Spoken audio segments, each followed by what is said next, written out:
সকালবেলা যদি পড়েন 3 বার আউযু বিল্লাহিস সামিল আলিম মিনাশ শাইতানির রাজিম 3 বার পড়ে সূরা হাশরের শেষ 3 আয়াত যদি তেলাওয়াত করেন, তাহলে আপনার জন্য আল্লাহ তাআলা 70,000 ফেরেশতা নিয়োগ করবে। সারা দিন তারা আপনার জন্য মাগফিরাতের দোয়া করবে। আর ওই দিন ইন্তেকাল করলে আল্লাহ তাআলা শহীদ হিসেবে আপনাকে কিয়ামতের দিন দাঁড় করাবে।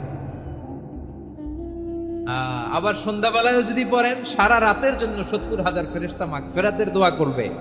ওই রাতে মারা গেলে শাহাদাতের মৃত্যু নসিব হয়ে যাবে।